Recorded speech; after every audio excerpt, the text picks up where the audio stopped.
Hello दोस्तों, जय हिंद। तो अभी हम लोग पढ़ रहे हैं भौगोलिक विकास का कालानुक्रम। पिछली वीडियो में आप लोगों ने देखा होगा कि पृथ्वी के जन्म से लेकर और पहिए के विकास तक हम लोगों ने भूगोल के इस विकास को देखा। आप लोगों ने अगर पिछला वीडियो नहीं देखा है तो आई बटन में पिछले वीडियो का लिंक आपको मिल जाएगा, आप वहां से देख सकते हैं। आज से हम लोग स्टार्ट करने वाले हैं, उससे आगे चलते हैं। 5 पॉइंट हम लोग देखे हुए थे। अब आज अगला पॉइंट है कि जब पहिए का विकास हुआ तो लोगों का आना जाना बहुत ही सुलभ हो चुका था। जब लोग एक दूसरे जगह पे जाने आने लगे थे तो एक दूसरे के बारे में समझने लगे थे, एक दूसरे जगह के बारे में जानने लगे थे, लोगों के बारे में जानने लगे थे, एक दूसरे से कुछ कुछ सीखने लगे थे। शहरों का विकास धीरे धीरे धीरे धीरे प्रारंभ हो रहा था। सारे गांव के लोग आते थे शहर में एक जगह पे आके अपने सामानों का अदला बदली करके अपने सुविधाजनक जीवन जीना प्रारंभ कर चुके थे। अब बात आती है कि जब शहर का धीरे धीरे धीरे धीरे विकास प्रारंभ होता है तो फिर उसके आगे क्या होता है। तो मैंने आपको कल के वीडियो में एक छोटी सी झलक दी हुई थी कि इसके बाद में सभ्यताओं का विकास प्रारंभ होता है। तो आज हम लोग छठे नंबर पॉइंट पे चलने वाले हैं। छठा नंबर पॉइंट है, छठा नंबर पॉइंट का जो समय काल है वो है 2600 ईसा पूर्व, 2600 BCE। तो इस समय पे क्या हुआ था? इस समय पे धीरे धीरे क्या हुआ था कि सभ्यताओं का विकास होना प्रारंभ हुआ था। और सभ्यताओं का विकास होना प्रारंभ हुआ था तो उसमें पहली बार आया हुआ था, पहले बार सिंधु घाटी नदी के किनारे, पहली बार सिंधु घाटी नदी के किनारे, सिंधु घाटी नदी के किनारे सिंधु सभ्यता का विकास हुआ था। सिंधु घाटी सभ्यता के किनारे सिंधु नदी का जो विकास हुआ, इस विषय में हम लोग जरा सा समझते हैं कि वहां पे इसके बारे में क्या क्या बातें हुई थी। तो यहां पे जब सिंधु सभ्यता का विकास हुआ तो इस विकास से क्या क्या निकल के आया। तो आपको जब पता है, जब व्यक्तियों के खाने के लिए, रहने के लिए जब सारी चीजें, सारी व्यवस्थाएं जब उपलब्ध हो जाती है तो उसके बाद में लोग अपने और जीवन को आराम बनाने के लिए और सारी सुख सुविधाओं पर ध्यान देते हैं। जैसे कि जब आपने सुना कि शहरी संस्कृति धीरे धीरे धीरे धीरे बदलने लगी थी तो यहाँ पे शहरी संस्कृति का प्रभाव धीरे धीरे स्टार्ट हो गया था। अब शहरी संस्कृति में धीरे धीरे जब व्यक्ति तब्दील होते जाता है तो शहरी संस्कृति में आने के लिए कुछ चीजें मांग की जाती है। और वो कुछ मांगे क्या होती है? वो मांगे होती है मकान बनाना। अच्छी अच्छी मकानों का निर्माण होने लगा था। वहां पे गलियां बनने लगी थी, नए नए गलियों का विकास होने लगा था, नाले बनने लगे थे, नालों का विकास हुआ। तो कहने का मतलब है कि सिंधु घाटी सभ्यता जो कि सिंधु नदी के किनारे बसी हुई थी, इंडस वैली सिविलाइजेशन जो कि इंडस नदी के किनारे थी, वहां पे क्या हुआ था कि अब शहरी संस्कृति धीरे धीरे धीरे धीरे अपना प्रभाव शुरुआत कर चुकी थी। तो उस समय क्या होता है, जब शहरी संस्कृति जब धीरे धीरे आई तो अपने कुछ मांग रखती है। किसी भी जगह को अगर आप शहर घोषित करना चाहते हैं तो उसकी कुछ मांगे होती है। उस मांगे को धीरे धीरे ये जो सभ्यता थी वो पूरा करने लगी थी। जैसे कि अच्छे अच्छे मकानों का बनना, वहां पे नए नए गलियों का बनना, वहां पे नालों का विकास करना, अर्थात वहां पे शहरी विकास प्रारंभ हो चुका था। सिर्फ यहीं पे नहीं, इसके जैसे हड़प्पा, मोहनजोदारो, लोथल, कालीबंगन जैसी सभ्यताओं का भी विकास इसी के साथ साथ प्रारंभ हो गया था। और ये जो सभ्यताएं थी, ये सभ्यताएं इराक के मेसोपोटामिया की सभ्यताएं और मिस्र की सभ्यताओं के समतुल्य थी। ये जो सभ्यताएं जो आपने देखा, सिंधु घाटी सभ्यता, हड़प्पा, मोहनजोदारो, लोथल, कालीबंगन, ये सारी सभ्यताएं जो थी वो इराक के मेसोपोटामिया की सभ्यता, वो इराक की मेसोपोटामिया की सभ्यता और उसके बाद में मिस्र की सभ्यता के क्या थी, ये बराबर थी। तो यहां पे आपने देखा कि जैसे जैसे इकोनॉमिक लेवल प्रोग्रेस होते गया वैसे वैसे क्या होता है कि यहाँ पे लोगों की मांग धीरे धीरे बढ़ने लगी और लोग धीरे धीरे अपने जीवन का विकास आगे की तरफ करने लगे। तो यहां तक ये छठा पॉइंट था। अब इसके आगे हम लोग चलते हैं कि इसके आगे क्या होता है। तो आपने देखा होगा, आपने अभी तक भी देखा होगा, समझा होगा कि किसी भी व्यक्ति के पास जब खाने के लिए कुछ नहीं होता है तो सबसे पहले स्वयं के लिए, खाने के लिए, स्टेबल होने के लिए वो अपने बारे में सोचता है। तो अब तो लोग जो थे धीरे धीरे स्टेबल होने लगे थे, उनको खेती करना भी आ चुका था, वो अनाजों के एक दूसरे से फेरबदल भी करने लगे थे, यहाँ तक कि अब वो नए नए मकान भी बनाने लगे थे, अपने सुरक्षा का भी साधन उपयोग कर चुके थे, उन्होंने आने जाने का साधन भी जुटा लिया था। अब उसके बाद में क्या करना है, उसके बाद में आता है लोगों के साम्राज्य का विकास करना, लोगों के अपने अपने आधिपत्य को जमाना। तो अब हम लोग पढ़ते हैं 7वें पॉइंट में हम लोग आते हैं, अगला क्या होता है। तो अगला समय काल जो है वो 356 से लेकर 323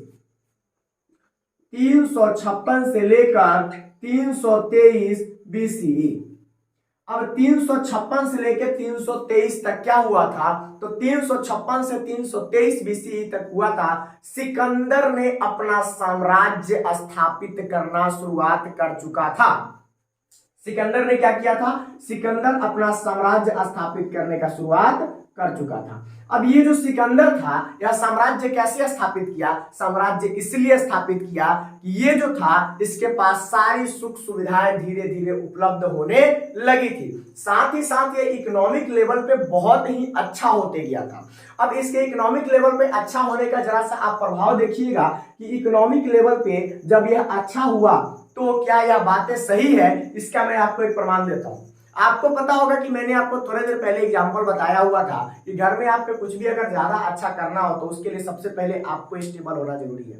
तो इसके ही काल में क्या हुआ था कि भूगोलवेताओं ने मैपिंग करना स्टार्ट किया था, मैपिंग का काम स्टार्ट हो गया था। अब मैपिंग का काम का स्टार्ट होने का मतलब ये है, जब आप मैपिंग स्टार्ट करते हैं तो मैपिंग लेने का मतलब क्या है कि आपके पास खाने के लिए, रहने के लिए अगर सारी सुख सुविधाएं उपलब्ध है उसके बाद में ही आप इन सारी चीजों पे ध्यान दोगे।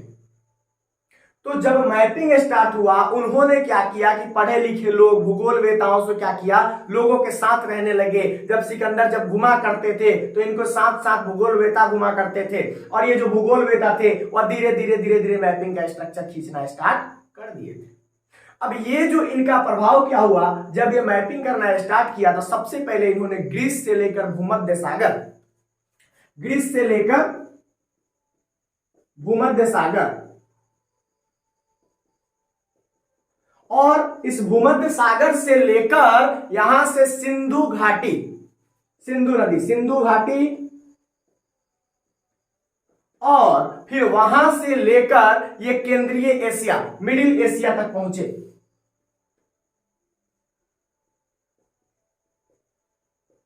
कहने का मतलब ये घूमते घूमते यहां से लेकर यहां तक पहुंचे और इन सारे चीजों का मैपिंग करने का स्टार्ट इन्होंने कर दिया था।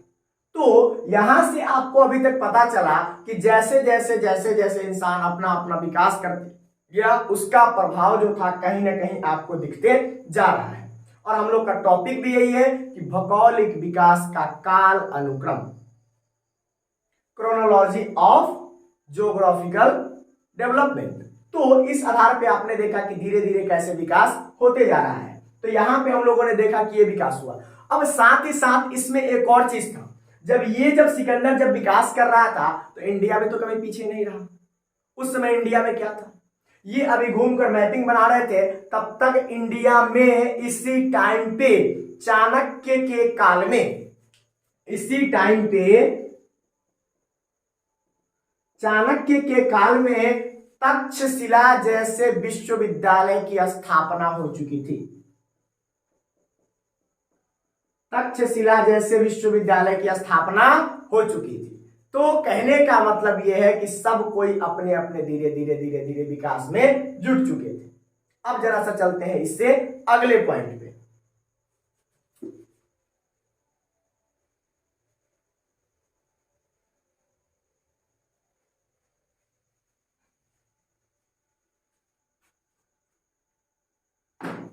अब 8वें नंबर पॉइंट पे चलते हैं। तो 8वां नंबर पॉइंट का जो समय काल है उसे देखते हैं। 8वें नंबर पॉइंट का समय काल है 384 से लेकर 322 बीसी। उसी समय ये भी काम शुरू हुआ था, 384 से लेकर 322 बीसी।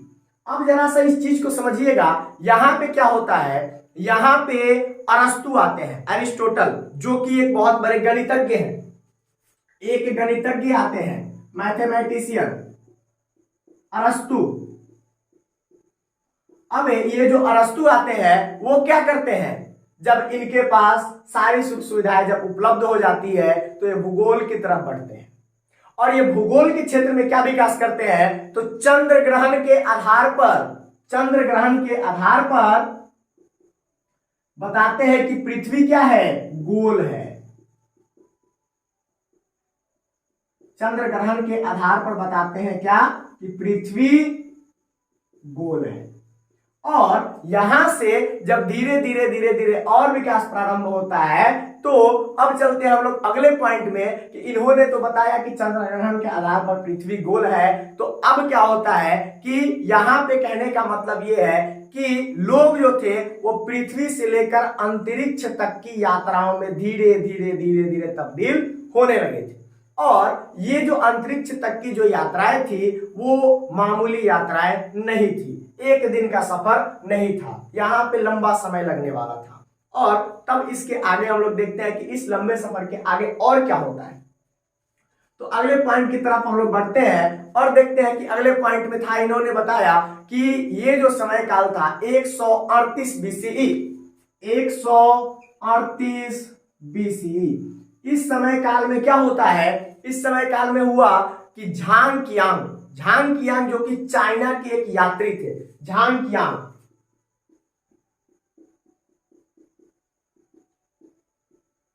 झांग कियांग जो कि चाइना के एक यात्री थे। और ये जो चाइना के जो यात्री थे, इन्होंने क्या किया कि घूमते घूमते यात्रा करते करते करते करते इन्होंने रेशम मार्ग का खोज किया। रेशम मार्ग, ये रेशम मार्ग क्या है, तो रेशम मार्ग को मैं समझाऊं आपको।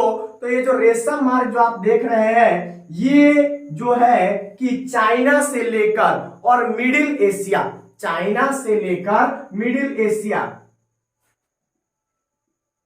चाइना से लेकर मिडिल एशिया तक को समुद्र से जोड़ता है। Maritime silk route, maritime silk route ये जो था, यहां पे स्थल से पहले व्यापार होता था। अब स्थल से व्यापार करने में ये दिक्कतें थी कि यात्रा तो होती थी, लेकिन यात्रा करने के समय में यह जो बातें थी ये कहीं ना कहीं सिर्फ चाइना से लेकर मिडिल एशिया यहां तक के पहुंच के मात्र एक ही जगह से व्यापार करते थे। लेकिन जब यह समुद्री मार्ग का खोज हुआ तो इस आधार पर इन्होंने अनेकों जगहों से व्यापार करना प्रारंभ कर दिया। जैसे कि यहां से इनको रास्ते में मिल जाता था क्या क्या, बांग्लादेश, बांग्लादेश मिलता, साथ ही साथ मिलता म्यांमार और श्रीलंका। ऐसे कहने का मतलब यह है कि समुद्री रास्ते से इन्होंने व्यापार करना शुरुआत कर दिया था। और इस रास्ते से व्यापार करने का मुख्य उद्देश्य था रेशम के बारे में। तो रेशम का जब व्यापार होता था, इसलिए इस लाइन का कहा गया, इस रास्ते को कहा गया रेशम मार्ग, मैरीटाइम सिल्क रूट, कहने का मतलब समुद्री रेशम मार्ग। और जो झांग कियांग थे, इन्हें रेशम मार्ग का पिता भी कहा जाने लगा। तो इन्होंने जब रेशम मार्ग का खोज किया था, इसीलिए इन्हें रेशम मार्ग का पिता भी कहा जाने लगा।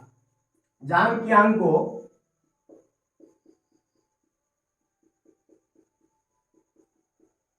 रेशम मार्ग का पिता कहा जाने लगा था। अब इसको जो बताया गया, ये जो रास्ता जो था वो एक टाइम में जो था व्यापार का मुख्य मार्ग बन गया था। व्यापार करने के लिए लोग इस रास्ते का बहुत ही ज्यादा उपयोग करते थे। तो ये जो जो रास्ते जो थे वो बहुत ही ज्यादा इंपॉर्टेंट उस समय के लिए हो गए थे।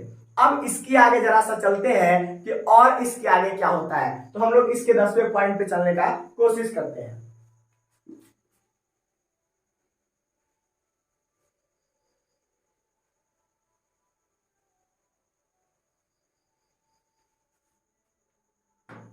तो 10वां नंबर पॉइंट है कि इसका समय काल है 150 बीसीई। 150 बीसी। इस 150 बीसी में क्या होता है, यहां पे जो था रोमन साम्राज्य, रोमन इंपायर जो था बहुत ही ज्यादा स्ट्रांग होकर निकला। ये रोमन साम्राज्य क्या था कि ये जो साम्राज्य था यह बहुत ज्यादा स्ट्रांग हो चुका था, बहुत ही ज्यादा मजबूत हो चुका था। और इसके मजबूती का प्रभाव क्या हुआ, जब रोमन साम्राज्य जब बहुत ही ज्यादा जब स्ट्रांग हुआ तो आपको पता है कि किसी के मजबूत होने के पीछे बहुत सारी चीजें होती है, बहुत सारे कारण होते हैं। जैसे कि जब वो मजबूत हुआ तो उसके पास पैसे ज्यादा आने लगे, जब वो पैसे आए तो उस पैसे का उन्होंने उपयोग करना शुरू कर दिया था। पैसे थे, उसके पास ताकत थी, उसके पास ज्योग्राफी था, उसके पास पॉलिटी था, सब कुछ उसके पास धीरे धीरे धीरे धीरे अवेलेबल होने लगा था। तो उस परिस्थिति में इस पैसे का इसने उपयोग किया कहां पे, ज्ञान, विज्ञान और कला, सेना पे इन्होंने उपयोग करना स्टार्ट कर दिया था। ज्ञान के बढ़ावे के लिए इन्होंने बहुत ज्यादा पैसे का उपयोग किया, विज्ञान के क्षेत्र में इन्होंने बहुत उपयोग किया, और कला और संस्कृतियों का भी इन्होंने बहुत ही ख्याल रखा और उस पर भी उपयोग किया। साथ ही साथ सेना पे इन्होंने बहुत ज्यादा पैसे का उपयोग किया। और मैं आपको बता दूं कि सेना पे पैसे का उपयोग करना अर्थात जब सेफ्टी के लिए आप जब सेना रखते हैं, अर्थात ये जो होता है अपने साम्राज्य का फैलाव करने का शुरुआत हो चुका था।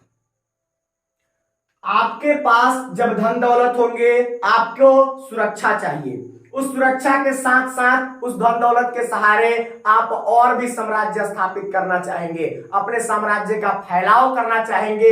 अर्थात यहाँ पे इस सेना का मतलब ये होता है कि अपने फैलाव को बढ़ावा देना। तो यहाँ पे ज्ञान, विज्ञान और कला के साथ साथ सेना का जो स्थापना हुआ, और ये जो सेना जो थी वो अपना फैलाव करना स्टार्ट कर दी थी। और उस समय का सबसे बड़ा सैन्य अभियान था ये, उस समय का सबसे बड़ा सैन्य अभियान क्या था कि जो रोमन साम्राज्य ने जो चलाया हुआ था, ये जो इसके पास जो हर एक चीजों की जो व्यवस्थाएं थी, ये जो सेना जो था इसका जो फैलाव जो शुरुआत हुआ था, इसका सबसे बड़ा उस समय का सैन्य अभियान के रूप में जाना जाता था।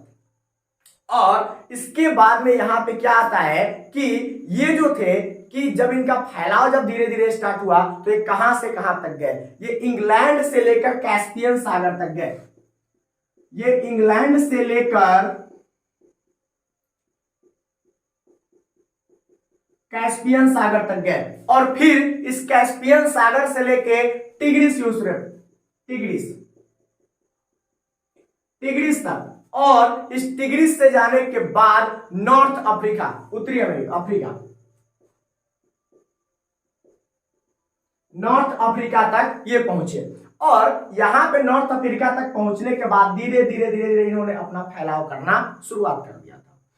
इसके साथ साथ इन्होंने ज्योग्राफी में बहुत ही ज्यादा योगदान दिया, ज्योग्राफी के क्षेत्र में इन्होंने बहुत विकास किया। जैसे कि ज्योग्राफी के ज्ञान का बढ़ावा देना, जैसे कि इन्होंने ज्योग्राफी के बारे में क्या क्या देखा, ज्योग्राफी के ज्ञान को जब बढ़ावा दिया तो इनके यहाँ जो रहने वाले जो ज्योग्राफर्स थे उन्होंने क्या किया था कि पहाड़ के बारे में, नदियों के बारे में, जलवायु के बारे में, ऐसे ऐसे चीजों के बारे में इन्होंने खोज करने की शुरुआत कर दी थी, जो कि एक भौगोलिक विकास का बहुत ही अच्छा उदाहरण और बहुत ही इंपॉर्टेंट चीज है, जो कि आप देख रहे हो कि धीरे धीरे साम्राज्य का फैलाव होते गया, और जैसे जैसे लोग जो थे स्टेबल होते गए वैसे वैसे विकास का प्रारंभ होते चला गया। तो अब हमने कुछ चीजें पिछली वीडियो में देखी थी जिसका लिंक आपको आई बटन में मिल जाएगा, और कुछ पॉइंट्स हमने आज के वीडियो में देखे। मैं आशा करता हूं कि ये जो चीजें जो आपको जो पॉइंट्स जो बताया गया, ये भौगोलिक विकास को समझने में, ये जो ज्योग्राफिकल जो डेवलपमेंट है उसको समझने में आपको जरूर मदद किया होगा। और इसके आगे और भी बहुत सारे जो पॉइंट्स है इसको हम लोग अगले वीडियो में समझेंगे। तो अभी तक की चीजों को समझने में अगर आपको यह वीडियो अगर मदद किया हो तो वीडियो को लाइक करें, चैनल को सब्सक्राइब करें और जरूरतमंद लोगों तक शेयर जरूर करें। आज के वीडियो को यहीं पे समाप्त करते हैं। जय हिंद।